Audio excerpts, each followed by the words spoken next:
Bienvenidos, el día de hoy estamos de manteles largos, tenemos nada más y nada menos con nosotros a Martín Cabrera. Martín, thank you for being here with us today. No, gracias Vicente, glad to be here. So Martín, for anybody that doesn't know Martín is a big name in the nation, and he, I couldn't do justice introducing you, Martín.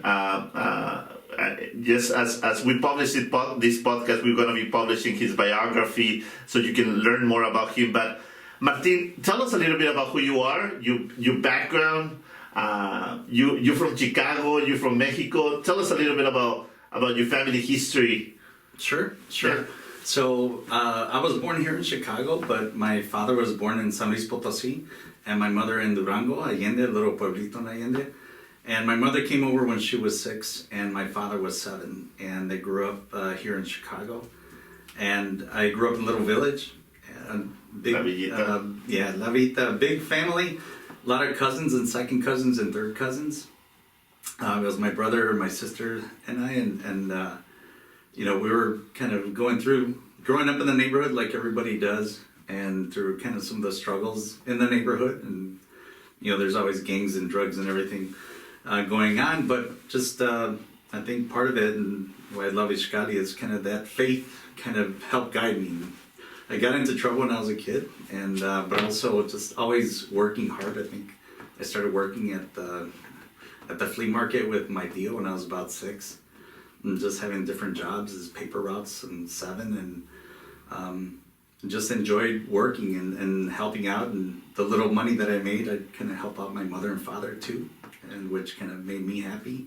But even going around the neighborhood with my grandfather with a big black garbage bag, collecting cans and turning them in for, you'd weigh them, see how much money you get back. But, just those talks with my grandfather as well. And I didn't realize it at the time, but just all that hard work that kind of we would do, it's paid off. But also just some of the perseverance and, the struggles. I think when I was younger, we were growing up in La Villita, but then my father wanted to get us away from the gangs and moved us to the a little further southwest and by the Marquette Park area. So my brother and I were one of the few Latinos at the school. So, it was kind of not on a daily basis, but probably every other day we're getting into fights because, folks didn't really know Latinos or Mexicanos. And so, we usually had a choice. We either had to run home or you stay and fight. So sometimes we didn't feel like running. And when there's 10 on 2, the odds were against us, but, sometimes you kind of hit hard enough and some of those folks don't come back. So, yeah. But, you also make good friends with them afterwards. After you get into a fight with somebody, then later you kind of shake hands, you end up playing basketball or football with them. But just growing up, we always, even though we're in a more Anglo neighborhood at the time, we always went back to La Villita and played baseball and basketball at Trotsky Park. So it was great. We kind of were fortunate. We had our friends in where we lived, which were kind of white friends, and we had our friends in the neighborhood too, and we go back and forth. And later we'd kind of bring them together. So, I went to grammar school, public schools, and I went on to Bogan High School on the south side of Chicago. And from there, I thought I was going to be an architect. I had taken some architectural classes, and my senior year of high school, one of my teachers approached me, and he knew I love sports and a bunch of my friends. So he's like, "Hey, Martin, I want you to take my econ class." And I looked and I was like, "Mr. Ortiz, I'm going to be an architect. I'm going to U of I." It's like I got my whole life, set up and planned. And I was a senior, so I thought I knew everything. And he kindly put me in a headlock and told me, he's like, "Martin, I want you to take my econ class, and we're going to play a stock market game." I was like, "Okay, Mr. Ortiz."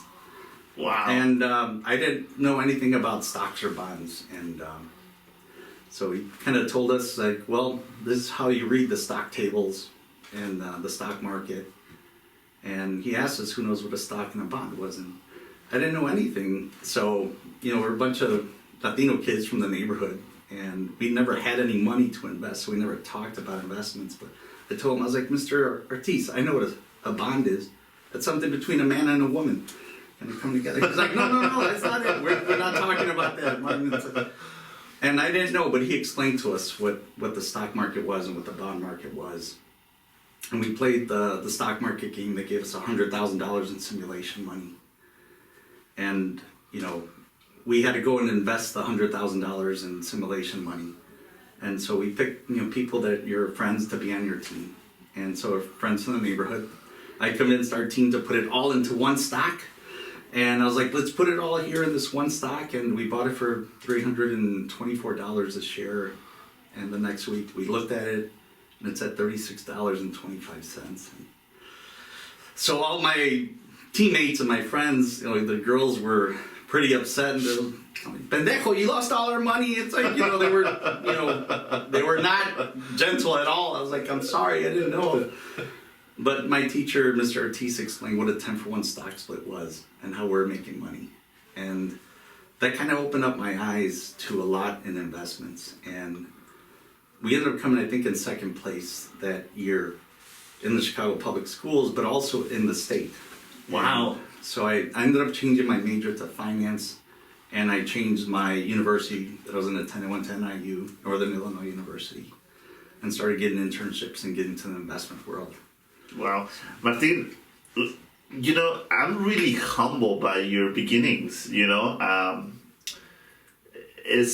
You're probably the most successful Latino I know, the most successful Mexicano I know. So for a lot of young Latinos here in Chicago, we see you like the goal. You know, if I don't make it, hopefully my kids can know your story and be like you. But as I hear your story, you know, the humble beginnings of La Villita is so powerful. You know, collecting cans with your grandfather. How has that shaped you as today as one of the most influential Latinos in the city, but also the most influential Latinos in the country? Honestly, how have your humble beginnings in El Barrio de La Villita in Chicago have shaped you? I think it has everything to do with who I am, and my friends, and, you know, the guys I grew up with when I was 6 years old. We still get together. You know, some have taken different paths in life, but we're all friends, and we just, you know, when we get together, we remember how fun it was growing up, and you know, as teenagers, and in the neighborhood too, and trying to stay out of trouble and do some good things too. But I think, you know, part of it is, you know, my family. And I know my grandmother, who she's 100 years old, but she and my mother and the family just instilled our faith, our Catholic faith. And I think, you know, that has a lot to do with it, because if it wasn't without that faith, I wouldn't have gotten through and been blessed. But I think it's important that, you know, we have to not just go up a corporate ladder, but we have to reach back and help others and give them the opportunities and push and fight and scream sometimes, you know, for those younger Latinos to get those opportunities. And so that, you know, the struggles that we went through, that they don't have to go through, you know, as they're kind of going through, whether they're going to be doctors or teachers or lawyers or going into investments. But it's more so we have limited amount of time in this world, so it's taking that opportunity where you can do well financially, but we can also do a lot of good in helping out others and giving back. And that's what makes me happy, and I think for my family as well. You know, I'm blessed with, you know, 5 kids and wonderful wife that, you know, support me and allow me to not just do business, but also to do a lot of non-for-profit work and working with different organizations kind of around the country and even in other countries as well. That, you know, I do have a strong Latino agenda. It's to help out our community as much as possible. So, and there's some great examples from La Villita. Rodrigo Garcia, who's deputy treasurer for the state of Illinois, overseeing $38 billion, and wow. Edgar Hernandez from La Villita as well, and Durango too, and, you know, is SEIU, but also overseeing all the pension funds. And just a lot of great stories from Back of the Yards, Humboldt Park. But it really, that core is that Latino work ethic and love for family that is really, you can never forget that. And that's what makes us who we are and the beautiful part of our community too. Yeah. Martin, you know, your name opens doors in many places, and I think there's a lot of young Latinos that look up to you in many different ways, not only because you are successful, but because you're committed to the community. And as an influencer, as a person of influence, what does that mean for you as a Latino, and how would you like to make the difference in the Latino community? I guess for our Latino community, I see us as still being very young and just being new to even the business world, even though there's been many businesses and successful businesses around the country. But it's really having an impact on life. And what I tell folks, it's like, it's not how much money you can make or what kind of car you're driving or what kind of house you have. It's like, what are you going to do with that influence, whether it's money or power or even for elected officials? How are you going to help out the greater good and your brothers and sisters too? And I think that's a true measure. It's not about the business measure. It's, when, people look back on life, I don't necessarily want to be known as, a businessman. I'd rather be known as like, hey, a philanthropist, or he's giving money away to organizations to help them and to inspire them and lift them up so that they can see the true value of our Latino community, how beautiful and great we are, how much we drive the economy. But also, it's looking at those opportunities and business I enjoy. And I think that as you start to see, even for our DACA students as well, they have such great opportunities. And even with all the challenges that they're facing right now, like, what would it be like if the CEO of Facebook is a DACA student? Like, Latinos that are coming up, that are running Google, running Facebook, running Tesla, all these major corporations, they're going to be more civic minded and giving back and say, hey, we're not just going to do well with our companies, we're going to make sure we're giving back. And that, we try to instill that even with the other kind of Latinos that we do business with, that we're supporting our community, not just not-for-profits, but also those businesses. Who's our printer?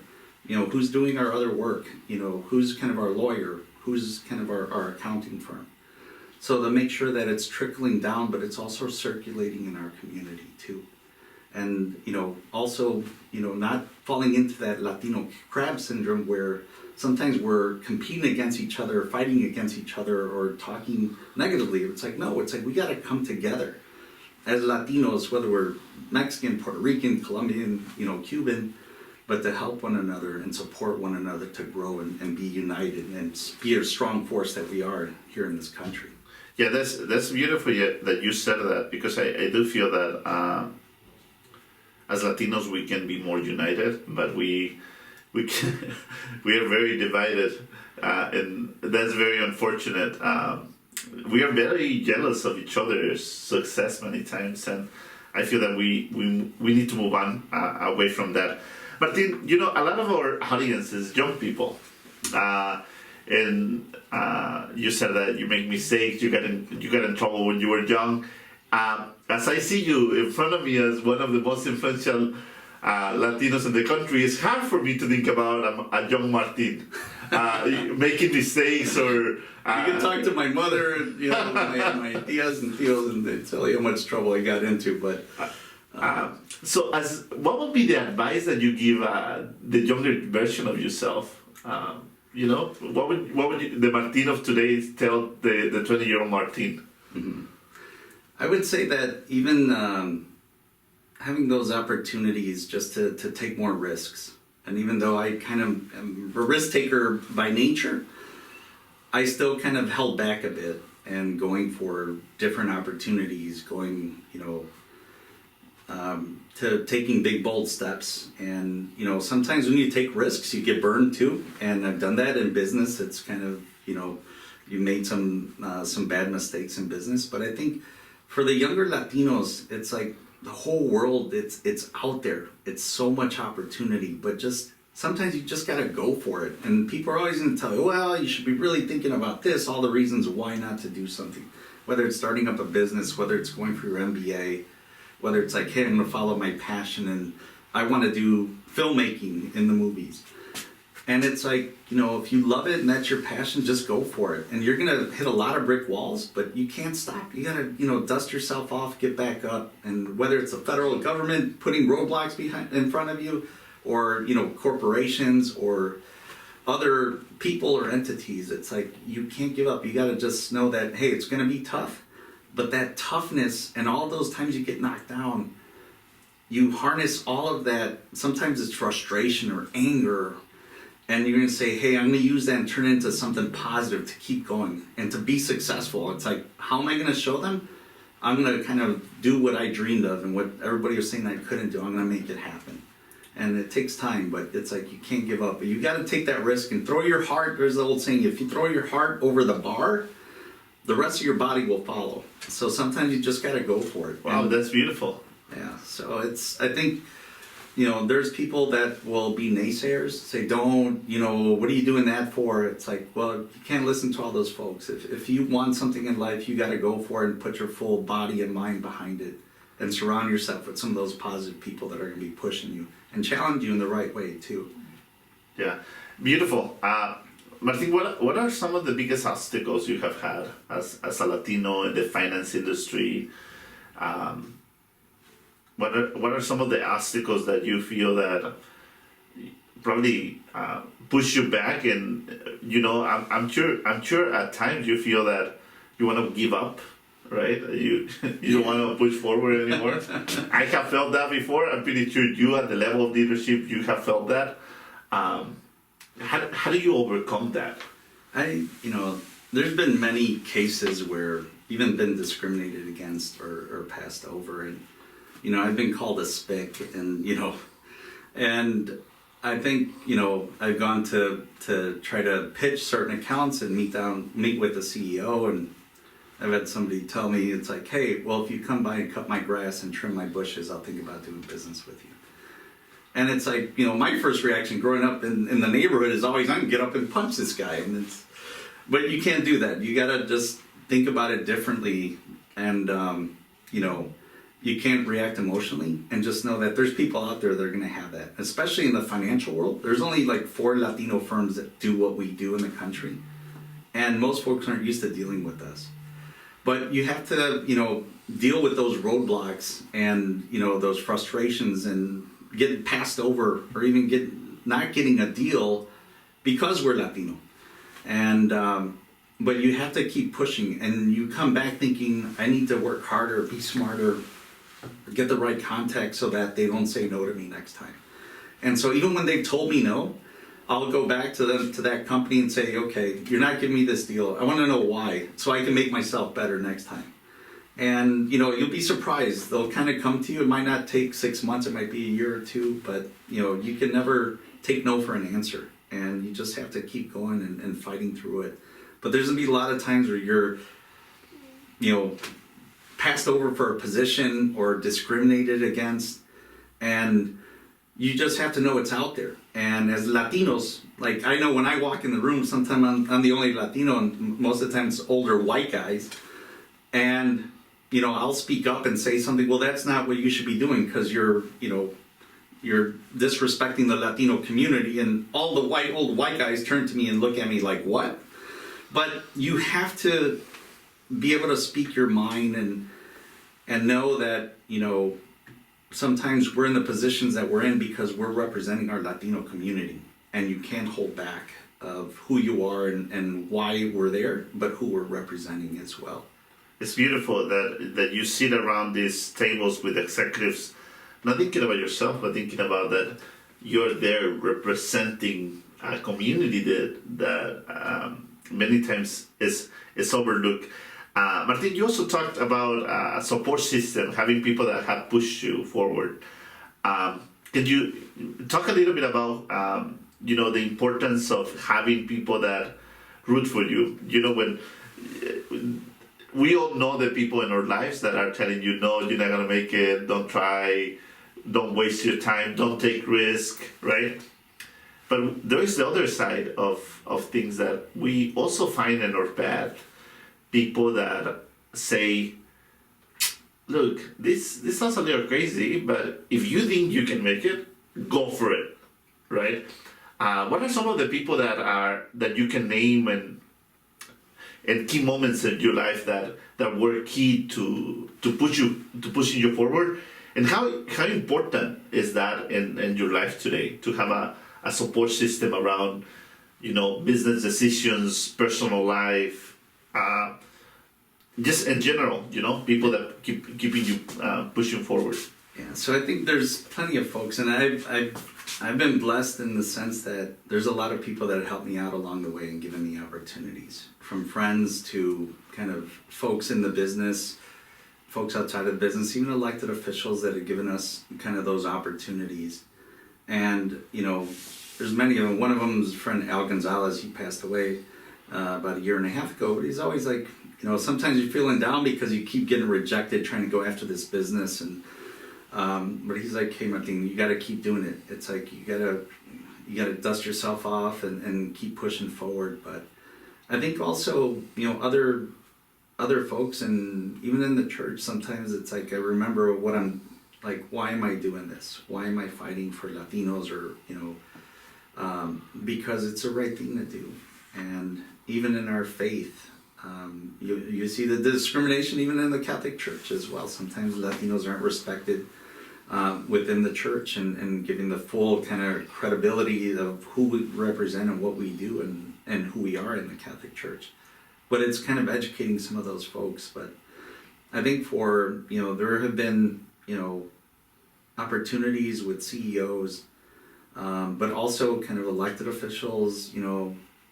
One of the U.S. senators, Bob Menendez, he's from New Jersey, Cuban by background, came here when he was 2. We'd work with them closely and really trying to push this access to capital for Latinos. And I refer to it as Latinos aren't into investments in this $80 trillion market. Latinos are good to give money to that $80 trillion market, but what we're representing is not even 0.5%. So for Senator Menendez, myself, we kind of worked on ways, how do we pass policy at the federal level to make sure that corporations that are doing business with the government, but also the federal government, are including Latinos. And when you go through some of those tough fights, you realize some of the folks that you're in the trenches with, and they inspire you too, that we're doing the right thing. Same thing with Tony Cardenas, congressman in Los Angeles, other elected officials here, kind of Senator Tony Munoz, Senator Iris Martinez, and so many others that were fighting for these issues for Latinos to uplift our communities in the financial world, which most Latinos aren't even paying attention to. But we are contributing to this economy in a major way. We're 22% of the whole U.S. economy. And even for some of the Anglo CEOs, they don't realize it. They're like, 22%, are you sure about that? It's like, no, I'm positive, and it's growing. It's growing about 90 billion a year of our buying power. So we're driving the Apple stock and the Tesla stock and all these other companies, and even, not right now during COVID, but the movie theaters, and for technology and other areas. So there's some great mentors out there, and I've been helped by quite a few major corporations, federal government, local government as well. And we've been blessed that once we're given those opportunities, we can't let people down. So we've got to do a great job and really hustle, and make sure that when the report comes back to them that, hey, they did a great job. It wasn't, yeah, they did a good job. It's like we have to be great at what we do. And more so for all the Latinos coming behind me, I have to make sure that it's easier for them to go after those business opportunities too. That's wonderful.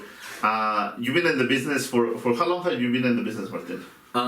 It's been about 26 years now. I'm about to ask you a very tough question. What's your biggest lesson as in these 26 years? There's been a lot of lessons, and Vicente, the ones that you remember the most that are like burned inside of you are your mistakes. And the key thing is to learn from them. Even after the crisis in 2008, we did well. We went, and there were a lot of people that were let go from a lot of major firms. And I had tried to recruit these folks to come and talk, to work for us. Mm-hmm. They would never answer my phone calls or pay attention to me. But afterwards, they're like, hey, Martin, we want to come and work for you. It's because they didn't have jobs, and the whole market had changed. We expanded aggressively, especially in New York, and had a big office space and hired, over 26 people a short period of time. But, they didn't work out. A lot of them were not produce good producers, and it started eating into some big losses, which not just impacted our New York office, but our overall office. But those struggles and those mistakes that you make, and sometimes growing too fast, you learn from, and you never forget, and it actually makes you cautious to think, okay, we don't want to make the same mistake twice. But even from people that you work with and have worked with, it's interesting because people will treat you a certain way, and they will show their true colors if they think you are quiet or meek or even weak. And I'm just kind of quiet in my nature, so I'm just going to speak up when it's time to speak up and not just to talk. So folks would kind of show who they are, and sometimes they were jerks, and I could put it in other terms, but just put it that way. But it's like once you realize who they are, you know how to work with them and work around them and just being successful. And I know for some of the folks that I would deal with, whether they didn't like seeing a Latino in financial services, the way you kill them is with kindness, but also you beat them at their own skill set, or being an investment banker, being an institutional trader.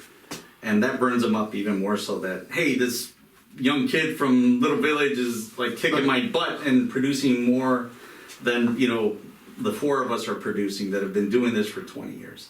So there's a lot of kind of lessons learned, and mistakes you make, and even people that we hired that turn out not to be good hires, but you don't stop like going out there to hire good people and give them opportunities. Some work out and some don't, but you always try to, I go within, a glass is always half full, and you gotta fill the glass as well. So but I think it's like you can kind of share that energy and push folks and motivate them to do more, and more so because they are representing a Latino firm. They might not be Latinos, but they work for a Latino firm, and that I think all my employees are clear about. And we have to do a great job and just go out there and kick butt. So nobody can ever talk ill of us on our performance. That's wonderful. It's powerful that you said that what burns in your heart is your mistakes, because many times when we make mistakes, we don't notice that those mistakes are our biggest and more important lessons in life. And I thank you for reminding us of that, Martin. Martin, what is your inspiration? What gets you out of bed? I don't know. I enjoy making a difference, and I think I could just stick to business and just make money, but like that fulfills me to a certain part. But the other part is making a difference. How are we going to make an impact for my daughters that are in high school right now, that be going on to college? And I think that we have an ability, no matter where we came from, it's like we could move mountains, and there's no limits to what we can do. And I want to make sure that, when my daughters, or if they decide to go into the investment world, that they're going to laugh at me when I tell them, yeah, mija, they wouldn't let Mexicanos into managing assets and with the pension funds. And I want them to laugh at me and say, that's not true, Papi. It's like that, like it's almost unheard of. But that's the case, and that's the case now. But I hopefully that by our actions that we are going to open up the doors for so many others to come behind us and to, do well, but also do good, and to give back, and not to forget where they came from and the neighborhoods that they came from, and that they're supporting them and in different ways, either through scholarships or internships, or even giving back to their church or their local neighborhood organizations, because that's important. All of our Latinos, or younger Latinos, need to see that. They need to see those successful people coming back to the neighborhood, to talk to them and to let them know it is possible. Yeah, that's beautiful. Martin, I know your faith is important to what you do, because I know you, but also when I went to your office, well, one thing, the logo of your firm is also a symbol for the Holy Trinity. Yes. Is one thing, and also when you walk into your office, it's beautiful to see that you have a picture of Jesus in the front desk. You don't need to do that. You're in the finance black downtown Chicago. but it's clear that faith is important to you. How has faith make a difference in your life? You know, Vicente, it's, we have the Sacred Heart of Jesus right there on the counter. And I know when I walk in, it's like, that's who I report to in the morning, but also at the end of the night. And the faith is who I am. It's, I think, I'm a smart guy, but I'm not that smart. And it's more so through the faith in God that has led me down this path, but also an obligation to do something. And for the faith, it's been there, I think, from my grandmother, my mother, my tias, and tios too. It's always been part of who we are and has gotten us through struggles, whether it's in Mexico, whether it's here, kind of crossing over and establishing roots in Chicago and Texas and other parts of the country and Arizona. So it has everything to do with who I am. And even during the downturns in business, when things have, they have gotten pretty bad, it's those struggles that you put your faith in God, say, hey, you know what, I've got all this on my back and it's hard to carry it all. I can't do it anymore.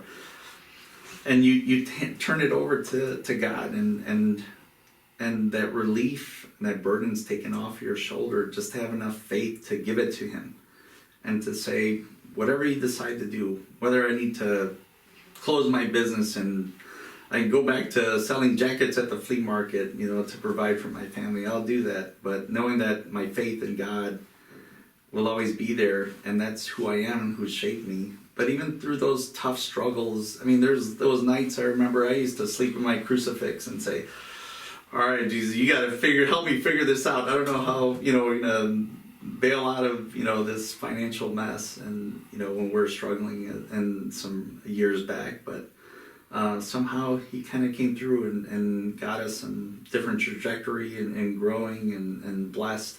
So that faith is who I am, and it's about sharing that faith as well and bringing others to God, even when they're going through struggles as well, so that they know that at the end of the day, that's all that matters. And we're not taking anything with us. And I could, be a billionaire here. That doesn't mean anything. It's like, it's about helping others and being a good Catholic, and providing for others and helping others too. Yeah.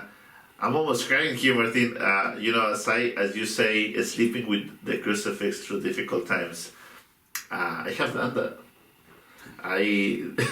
There is something about, just knowing, there is something about sleeping with your crucifix that is just letting God know, I really need you. I really need you. Like, I need you here through my sleep. And I think those times really make you value the moments of peace and the moments of success, right? Because you remember that there were times where you were sleeping with your crucifix. Mm-hmm. So thank you for sharing that. I think and every time I go through some difficult times, and I think about how did my grandfather, when he crossed the border, make it, and I'm sure he had, not much money, but he was going to figure it out, and my grandmother and my mother and father as well. But it's through their faith, and that God has kind of led them, through different paths, and us through different paths.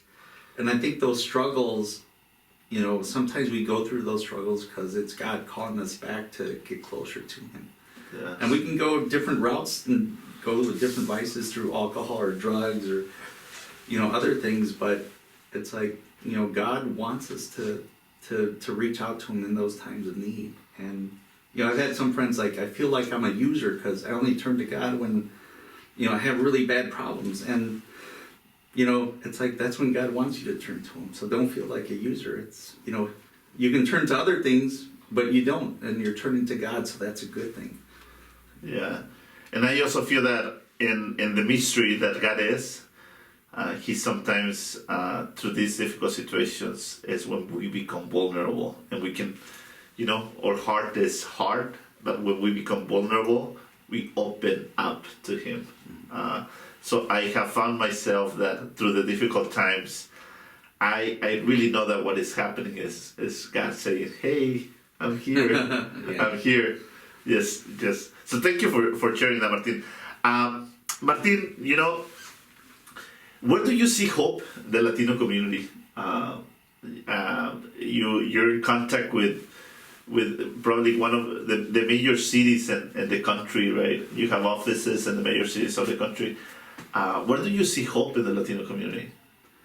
I think there's a lot of hope out there, Vicente. I think, I'm so inspired by some of the younger Latinos too, because they're going off and becoming engineers and doctors and at a younger age, and they are thinking about their community and where they grew up, and they're taking on roles because they know that they're going to come back, after college and be successful, and they're taking risks, leaving Chicago to go to California to school or to Boston, or to New York, and to really invest in themselves for their family, not just themselves, but for their family. But I think the hope really is in our younger folks because they're thinking differently. They're thinking much bigger. And by their actions, they're going to be taking on so much more. And I think all of our Latinos, the number of younger folks that are turning 18 that can vote, and they're speaking their mind and voicing their opinions and protesting in the streets when they need to, it gives that certain amount of freedom and liberty. And even as, I think Latinos and Asians are the two communities that are most likely to marry outside of their community. But it's like, as Latinos, we're going to share all those big parties and invite folks over, whether they're white or Asian or black, and folks get to learn more about our community and our families and see how beautiful we are in the different cultures. So, the growth is going to be there. The growth is going to be in technology. You're going to see it on the silk screen, on movies and TV shows. And that's what we're pushing to change the perception, of what's being shown on TV. We're not just, playing the roles of gangbangers or maids or gardeners. It's like, no, we need a senior role. It's like, these are the top kind of movies out there. And it's Latinos that are going out there to see those movies. So we want to see more of that, and we have to change it. But I think that younger community is doing so much more, and they're dynamic, and they're in STEM and going into these different careers that typically we wouldn't see in the past. So it is exciting. It's like breaking the ground. Yeah, making it happen and not giving up. Yeah. Well, Martin, we are first of all, it's so inspirational. I've been here, but I feel that I want to go back and listen to this conversation because you have given us a lot to think about, and as a role model for a lot of young people, I like to just open up the mic for you and maybe talk to the young Latinos that are listening to us across the country, and maybe as a Latino that came from El Barrio de la Villita in Chicago, as somebody that was picking up cans with your grandfather to sell, and today you're making the big moves in the nation. Yet you stay humble, you give back. Business entertains you, but you're here to make a difference. I just want to open up the mic and with freedom. What is your message for young people that are listening to us to finish up? I think for the younger Latinos is that, the world is at your feet, and it's what you're going to make of it. And you have to go out there and take risks and get out of your comfort zone and push yourselves to do more, to go into different communities, to go to different cities and states and to explore. And, even different countries, to study abroad, do different things. And there is going to be tough roads ahead, and you've already, you may have suffered deaths in your family, folks, in your family, maybe even going to jail and separation from parents. But all of those struggles, all of those roadblocks are experiences that's going to make you so much better. You don't realize it now, but it's going to make you push even harder at school and at work to be the best. And, that's a certain grit that you have because of all those roadblocks and struggles that a textbook can't teach you. But it's going to make you so much more of a better person. and push you in everything that you do. So don't let anything or anybody stand in your way of your goals and dreams, and you got to push yourself, but you just go out there and make it happen and do it. There's a lot of Latinos that are supporting you, and that, you know, we want to see you succeed as well. So don't be afraid to reach out to the older Latinos too, wherever we can help, because we're always kind of reaching back to make sure we're identifying, you know, there's plenty of rock stars in our community, and we want to make sure that they have the opportunity. And I look for those Latinos similar to me, that they might not be that polished, but they have that grit and that energy, and that, you know, hey, you know what, we're going to give him an opportunity. Let's back his company somehow, or her company. You know, she's been through these struggles, and you know that those similar backgrounds, that they're going to do well. And, you know, they're also going to do a lot of good, and have a similar mindset of giving back and helping others. So there's a lot of opportunity out there for our young Latinos and Latinas. It's endless, and you just have to go out there and throw your heart over the bar, and your body will follow it, and everything else will fall into place. But don't be afraid to take those risks. Martin, just to finish it up, a lot of people might not know your story. Maybe few of the achievements that you have, few of your achievements that maybe you want to share before we close the mics, that you say, see, I made it happen, you can also make it happen. So maybe a deal or business decision that you're proud of. Yeah, so I think there's been a lot of deals, and sometimes we're the first in the Latino side, but I don't ever lose sight of that, because it's for all the other Latinos that are coming behind us. So I think last year we did about $160 billion worth of corporate deals, and about $44 billion worth of municipal deals. And it was a strong year for us. But representing Latinos, knowing that, hey, you know, it was a great achievement, but we're just barely scratching the surface. So it's not to pat ourselves in the back. It's like, hey, we got to keep pushing forward, because we got to double this next year. And, you know, we're fortunate to be in a Twilio deal. It was roughly about almost a $2 billion deal last month, which was very difficult. We had some of our bankers working hard on it too. And, you know, one of the bankers, she did a great job of just going after the account. And it didn't happen overnight. It took almost 2 years, but, you know, it was a great deal. And just across the board, it's the success that we have on some of these transactions. And, you know, we've done over about $1.4 trillion worth of deals. But it is that impact that we're having. Even that we have to call some of our clients who pay us fees at Cabrera, but tell them when they're not doing something right, and they're not, you know, even though they're doing something, it might be small. So calling them out on the carpet, which is difficult. And we've lost clients because I've spoken my mind, and they don't necessarily like that all the time. But, you know, there's plenty of achievements on, you know, the banking side, leading deals for the city of Chicago or the state of Illinois, but also the state of California, and, you know, city of Dallas as well. So, and those are $600 million deals and $400 million deals. So those are great achievements, but it's just the start. And, you know, there's so much more for us to do. Martin, thank you so much for your time. I know how much your time is worth, so I appreciate you spending time with us. I appreciate you sharing insights about your life.